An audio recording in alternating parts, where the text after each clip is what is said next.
just choose any 3 or 4 or 5 of those dozen facts, and I can build a solid case for the resurrection based on those.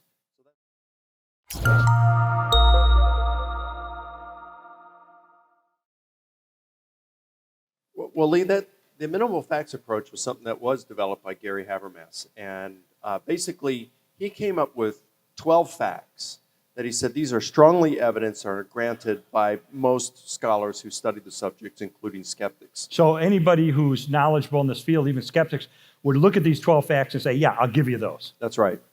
And he said that he could build a case for the resurrection based on just those 12 facts.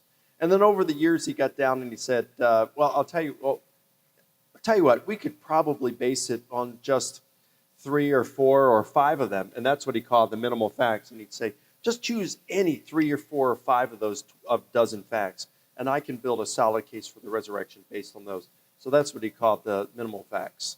So do you use that approach when you talk to skeptics?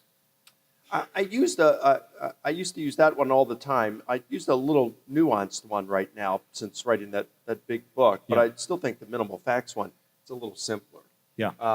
But I mean, now I'll throw in something like the bodily resurrection of Jesus, which I think I've come up with an argument for that's about as close to airtight as being. Yeah. So it's like, well, I don't care if the majority of scholars don't accept it. Why don't you answer my arguments? Good point. So I have enough confidence to do that now. So I've moved away a little from the minimal facts, but I think it's a great argument for those who can't, who are unable to go ahead and interact with all the data and say, look, I'm no scholar, but I'll tell you what I can do. How about if we just take those facts that virtually all scholars grant, and we'll just use those? And what are some examples of what those facts would be? Well, one that you mentioned is Jesus' death by crucifixion.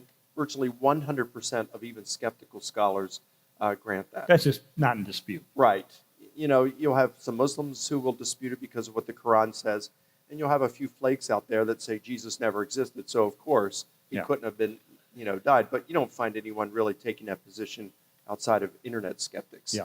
But the publish on the World Wide Web doesn't make you a world-class scholar. Yeah, good point. So everybody except Jesus' death by crucifixion. Second, they would, virtually 100% of all scholars studying the subject will say that shortly after Jesus' death, a number of his followers had experiences that they perceived were appearances of the risen Jesus.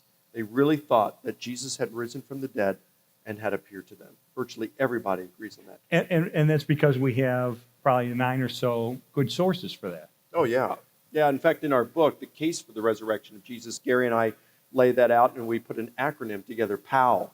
P for Paul, O for oral tradition, which we use the creed that you mentioned in 1 Corinthians 15, as well as some Acts sermon summaries, and then W for written sources. So you'd have the 4 Gospels, Clement of Rome, and Polycarp.